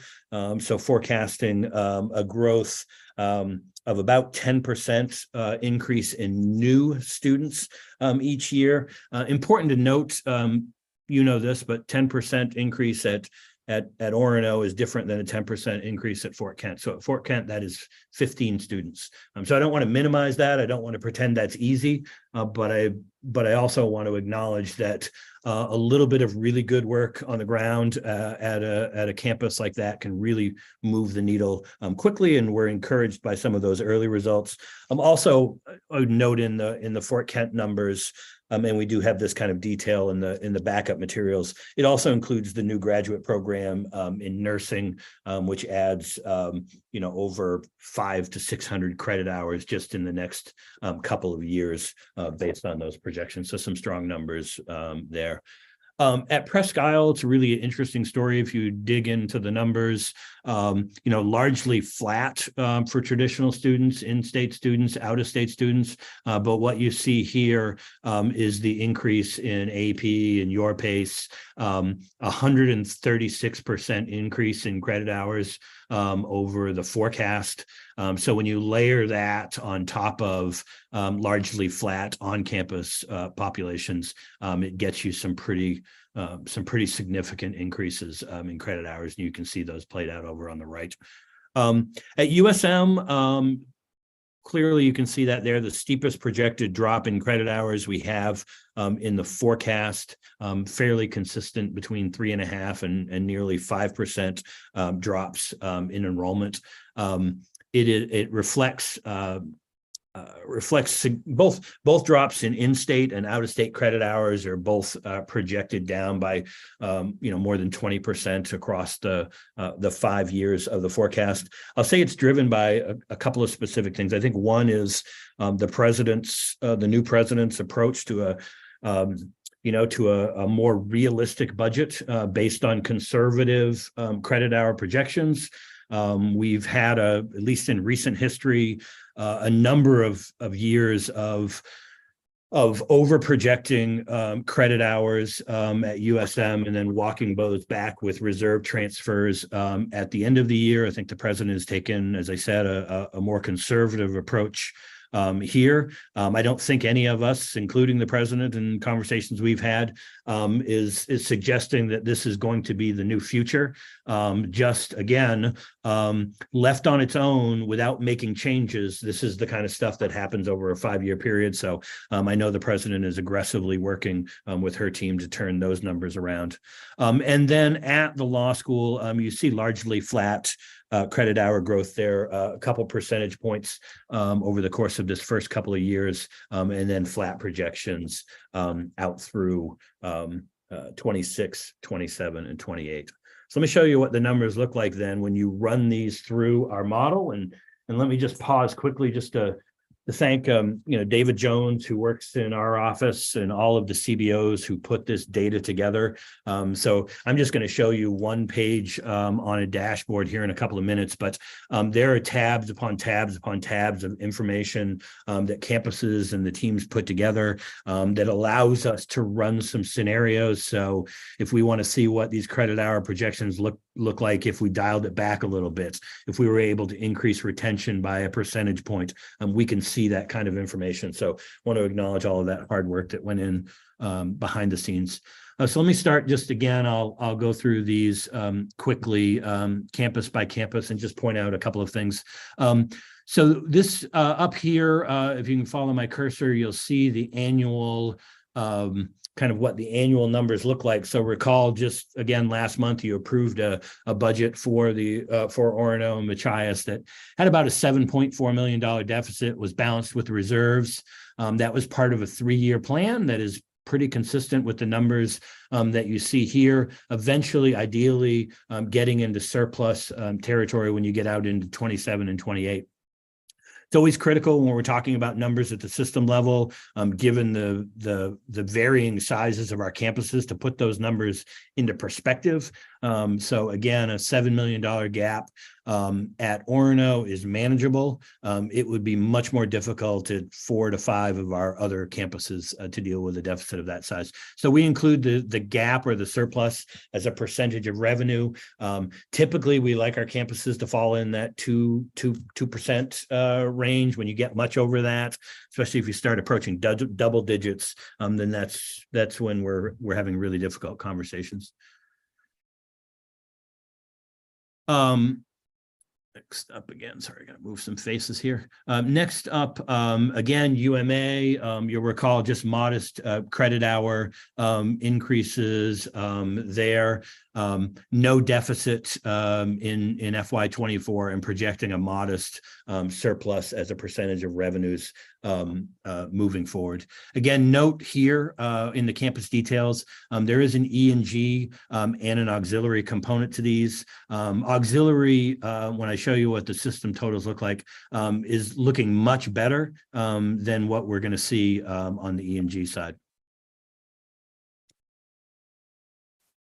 Farmington, so let me split these two up because it's an interesting story here. On the E&G side, again, as I talked about in the enrollment projections, looking at forecasting additional drops in revenue, which would bring us back into a deficit situation in E&G, starting at around 700,000 and eventually getting out there to about 2.3 million, again, if not addressed by the time you get out to 2028. It's a different story on the auxiliary side. Mostly, again, we can get into more detailed FFT, but you'll recall the 2024 budget that you passed had 2 residence halls offline. And I know you talked about that at the last FFT committee meeting as well. Those residence halls will come back online in 2025. So your auxiliary expense base is largely staying the same. We didn't go and lay off a bunch of employees when we took dorms offline. So we're going to have new students coming back on, which will be additional revenue. The other thing that the campus has done a nice job of over the last couple of years is shifting more of the E&G costs back onto E&G and not onto the auxiliary side. So, you know, it's not unusual that in the past when our auxiliary operations were strong, we'd transfer money from auxiliary over to E&G to help support, you know, declining enrollments or budget deficits that we were experiencing there. Farmington has done that for a number of years, was subsidizing the E&G side for a number of years at the expense of auxiliary. They've started to reverse those. So it presents a much better picture on the auxiliary side. Now, again, just because we have open beds doesn't mean that people give us revenue if no one's in those. So we still need to make sure that students show up. We have people in the dorms, we have students in classes, but at least a promising sign, early signs of a promising shift at Farmington. Fort Kent, again, I talked about the credit hour increases there. You can see, again, forecasting deficits out through 27 and then something closer to a balanced budget out into 28. Last couple of campuses here, Presque Isle. So I talked about the Presque Isle numbers. Again, big difference here you can see between E&G, which is being helped significantly by the Your Pace program versus the auxiliary side, you know, where you're seeing deficits in the $300,000 to $500,000 range. But overall, a much better bottom line at Presque Isle thanks to that diversified revenue base. Last two campuses. So USM, again, I talked about the reduction, nearly 20,000 credit hours. Starts to build up some significant gaps. And so they're manageable here. They're not manageable out here in 27 and 28 without some significant action. We don't need to wait until then. It's important to note that these balances roll forward. So if the president and her team successfully resolve this $7 million gap for next year, well, then out into 26, this gap is now 3 million and becomes much more manageable. So it's really about tackling the problem head on and not kicking the can. And when you kick the can, you get gaps like this one down here of nearly $17 million. And then finally, last individual campus. I can move the floating heads around. Last individual campus we have here is at Maine Law, and again, fairly flat projections. Flat projections in enrollment. It's a significant part of, it's a significant gap as a percentage of revenue, as it has been for the last several years. We've been able to manage that as we move forward, and especially as we're, as we're able to purchase 300 4th Street and move away from lease payments. It significantly changes the financial picture at the law school, as does consistent increases in state appropriation presents a better picture. So all these kind of roll up into a system gap. You can see that system gap right here, hovering at anywhere between 11 and about 13 million. I'll note for kind of historical context, I seem to have lost my notes some here. Historical context, those are fairly consistent with numbers that we've seen in the past. I think last year I reported gaps that range from about 10.1 up to about $14 million. I think what is unique about this one, and it happens when one of the two larger campuses is in a difficult budget situation, is it moves the needle for the whole system. And so what's unique here, as you'll recall, the gap in 2028 at USM was nearly $17 million. So it's a scenario where this would show that most campuses or campuses collectively would be in a surplus situation if not for the significant drop in credit hours at USM. Again, because we put it on paper, it doesn't mean that it happens. But again, it is a good indicator of if we don't do anything, then these increases almost always happen. And we've gone back and we've looked at that historically and seen that kind of play out. So I also wanted to provide a couple of scenarios. And so former trustee and chair Irwin had always asked me about running different scenarios. And so these are two popular ones that we've run in the last few years. We do have the ability to run others. So the original scenario here, which is this line that's running across the top, is the forecast that I just walked the board through, starting at around 11 and ending at about 13.2 million. Scenario one, so assume all other things happen exactly like I said, which they will not, but pretend they did for a minute. And the only thing that changes is instead of getting consistent 3% appropriations every year, the state starts to enter into some kind of recession, struggles with revenues. So it's not going to happen tomorrow. So let's say we're fortunate and we get another 3% in let's say the appropriation is 3%, which is actually down a little bit from where we are now. Then it goes to 1.5 and 0 and 0. In that scenario, because these first years kind of match, but you can see what happens to the gap, especially in the out years as these things compound. Now you get out here and you're looking at a deficit of around $30 million. That is pretty significant. And scenario two, and again, these are not these two scenarios are not layered on top of each other. That would be the nightmare scenario. But again, assume appropriation works out like we thought, but instead we make the decision that we're going to freeze tuition for the next 4 years for in-state residents, and then also those rates that are typically tied to in-state, like NEBI, the Canadian rate, AP, and early college. You see what would happen to the gap here again. Doesn't grow by quite as much because you still have out-of-state tuition increasing, but you do have a scenario that nearly doubles that 2028 out year scenario. So I think with that, I'll stop sharing my slides, and happy to answer any questions.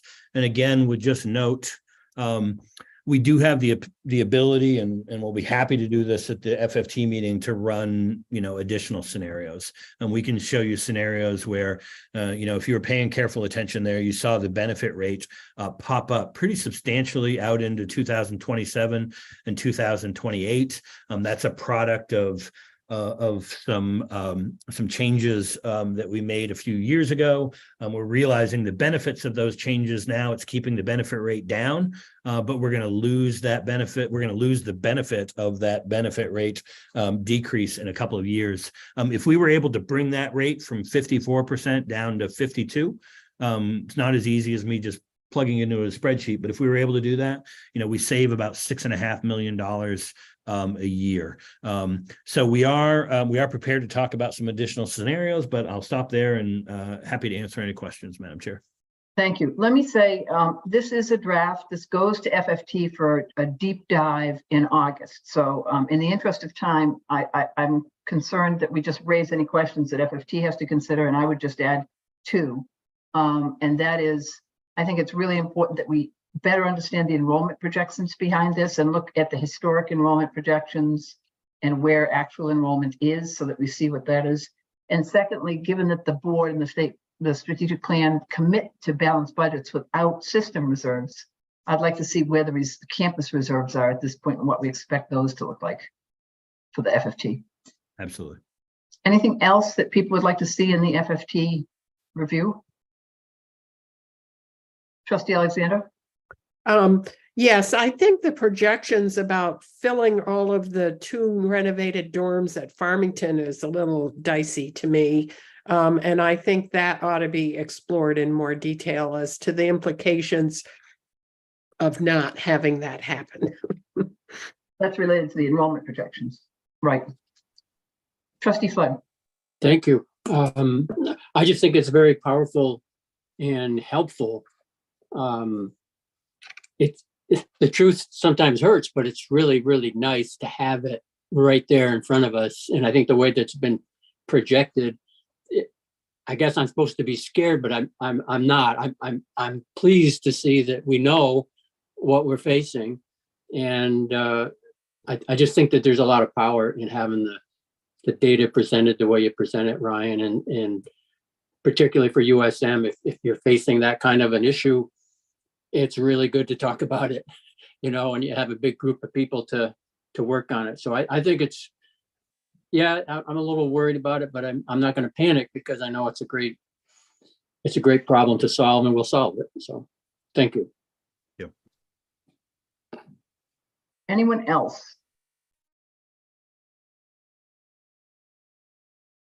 Okay, we will dig into this. We'll see this again. And it's so much a part of our work that it's critical to get these numbers as right as we can into, for example, they're built on enrollment numbers that may not be actualized in this year. So we'll take a hard look and see where we are in FFT. Thank you, Ryan. Let me move on to the action items with a recommendation. We have seen all this material we've talked about this, we've pulled these materials out, we've seen them in the board book. So rather than ask if I can do so unless the presidents object, I'd like to just go through each, ask if there are questions on each, and then move to the vote. Is there any objection? And please feel free to, presidents, if there's more we need to know. Okay, let's move on. And the good news on tab 6, which is very consistent with our strategic plan initiative to look at the offsite centers, is the work is so engaging and underway and a moving target that President Rice asked us to put this one on hold. So we'll see this one in September. Let's move on to the Skyway building, the transfer of use at UMPI. Are there any questions? Again, this has been vetted through committee. Any questions on the Skyway building? President Rice, anything you need to say? Just my thanks to this group for a nice turnover to our partners with the school district here. Great, good work. Thank you. Then I will go to the resolution that the Board of Trustees accepts the recommendation of the FFT committee and authorizes the University of Maine system acting through the University of Maine at Presque Isle to identify a partner and enter an agreement for a handover of the Skyway building through July 2029, followed by a transfer of ownership of this full facility as of July 30, 2029, subject to review and approval of the final terms and conditions of the agreement by the university's general counsel and treasurer. Is there a motion? So moved. Second. Moved by trustee Flood, seconded by trustee Cates. Kayla, could you take the vote? Trustee Alexander, Yes. trustee Kane, Yes. trustee Eames, Yes. trustee Flood, Yes. trustee Loring, Yes. trustee Cates, Yes. trustee Martin, Yes. trustee McMahon, Yes. trustee Riley, Yes. trustee McCarthy, Yes. trustee Landry, Yes. and trustee Moore. Yes. Motion carries. Great. Let's move on. The same similar UMPI project, the update of the Kelly Commons Dining Hall. Any questions, concerns? Seeing none, does the Board of Trustees accepts the recommendation of the FFT committee and authorizes the University of Maine system acting through the University of Maine at Presque Isle to pursue a public-private partnership agreement with Sodexo for renovations to the Kelly Commons dining services area for up to $750,000, subject to review and approval of all final terms and conditions by the University of Maine system treasurer and general counsel. Could I have a motion? So moved. Moved by Second. trustee Flood, seconded by trustee Kane. Kayla? Trustee Alexander, Yes. trustee Kane, trustee Eames, Yes. trustee Flood, Yes. trustee Loring, Yes. trustee Cates, Yes. trustee Martin, trustee McMahon, Yes. trustee Riley, Yes. trustee McCarthy, Yes. trustee Landry, Yes. and trustee Moore. Yes. The motion carries. Caleb, I was a yes. I couldn't get to my mute button too quickly. Yes. Sorry about that. I saw you panic and march you down. Okay. We're at quite a meeting. On tab 9, we have the real estate disposition of Chamberlain Daring Street properties at USM, an important revenue generator for that campus. Any questions or comments by President Edmondson? No, thank you, Chair Riley. This is consistent with what the board and the FFT already approved with the authorization for the arts building. Good, great. Okay, seeing none, that the Board of Trustees accept the recommendation of the FFT committee and authorizes the University of Southern Maine to sell properties at or above the combined appraised value located at 7, 11, 15, 19 Chamberlain Street and 209 Deering Ave in Portland, subject to review and approval of the final terms and conditions of the purchase and sale agreement by the university's general counsel and treasurer. Do I have a motion? Moved. Second. Moved by Treasurer Flood, seconded by Trustee Kane. Kayla? Trustee Alexander, Yes. trustee Kane, Yes. trustee Eames, Yes. trustee Flood, Yes. trustee Loring, Yes. trustee Cates, Yes. trustee Martin, Yes. trustee McMahon, Yes. trustee Riley, Yes. trustee McCarthy, Yes. trustee Landry, Yes. and trustee Moore. Yes. Motion carries. Great, thank you. Tab 10 is the BS in Special Education at USM, and we're very grateful to President Edmondson and her team and Vice Chancellor St. John for getting us answers to questions, and to President McDonald for initiating in a review and engagement of a similar project at UMS. So with that, questions or comments? Okay, the proposal is that the Board of Trustees accepts the recommendations of the Academic and Student Affairs Committee and approves the Bachelor of Science in Special Education at the University of Southern Maine. Motion? So moved. Second. Trustee Kane, seconded by Trustee Eames. Kayla? Trustee Alexander, Yes. trustee Kane, Yes. trustee Eames, Yes. trustee Flood, Yes. trustee Loring, Yes. trustee Cates, Yes. trustee Martin, Yes. trustee McMahon, Yes. trustee Riley, Yes. trustee McCarthy, Yes. trustee Landry, Yes. and trustee Moore. Yes. Motion carries. Great. And the other is tab 11, the BSBA in Operations and Supply Chain Management at USM. Questions, comments? Seeing none, the motion is that the Board of Trustees accepts the recommendation of the Academic and Student Affairs Committee and approves the Bachelor of Science in Business Administration in Operations and Supply Chain Management at the University of Southern Maine. Motion? So moved. So moved. Second. Trustee Kane, seconded by Trustee Eames. Kayla?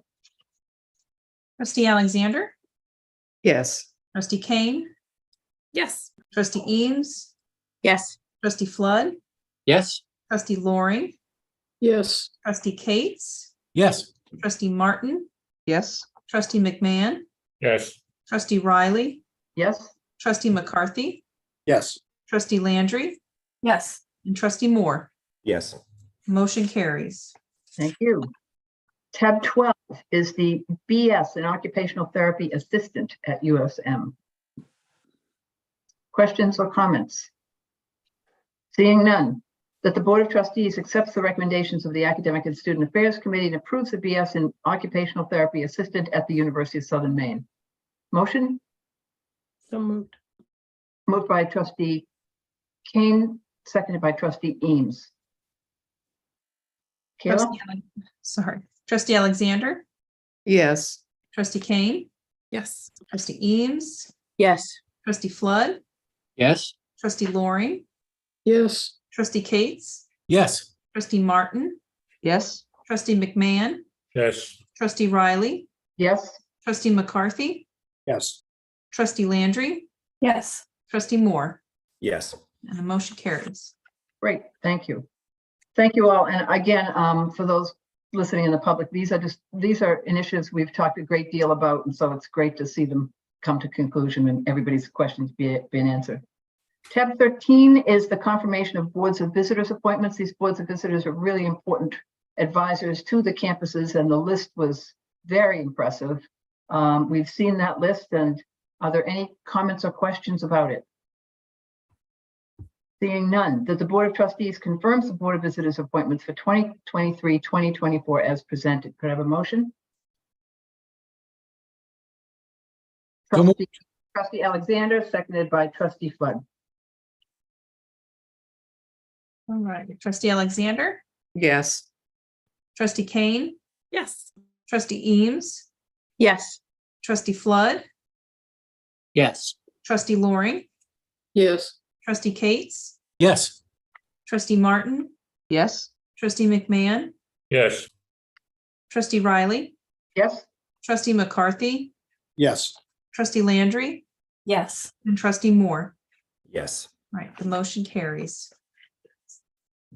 thank you. And now we turn to Vice Chair Eames for the consent agenda. Thank you, Chair Riley.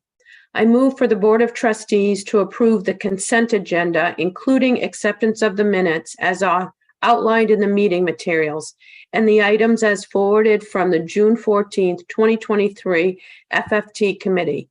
The consent agenda items are tabs 15 through 17 in the meeting materials. May I have a second, please? Second. Seconded by Trustee Kane. I think I turn this over to Kayla. Yes. Trustee Alexander, Yes. trustee Kane, Yes. trustee Eames, Yes. trustee Flood, Yes. trustee Loring, Yes. trustee Cates, Yes. trustee Martin, Yes. trustee McMahon, Yes. trustee Riley, Yes, trustee McCarthy, Yes. trustee Landry, yes, and trustee Moore. Yes. Motion carries. great. I believe we've had the discussion of a strategic plan. Correct? Okay, good. In that case, by some miracle, thanks to all of you, we have finished close to on time. The next meeting we will do in person, September 10th and 11th, hosted by the University of Southern Maine, and we'll get to see all the great new developments there. And thank you, President Edmondson, for doing that. And we will build in more time for our executive discussion so that we don't, again, delay the board meeting. So with that, I believe, do we need a motion to come to end this? No, we don't. Do we, Kayla? No. Okay, with that, we have concluded this meeting. Thanks to all of you. A hefty agenda with lots of important discussion, and I would remind the executive committee that we will continue our executive session from this morning for just a few minutes. So hang on as are we going to go into another room, Kayla? I will build a breakout for executive, yes. So executive session, brief executive session follows. Thank you all, and again, welcome, President Cushman. It's nice to have you, and we look forward to meeting you all of you in person. Goodbye, all.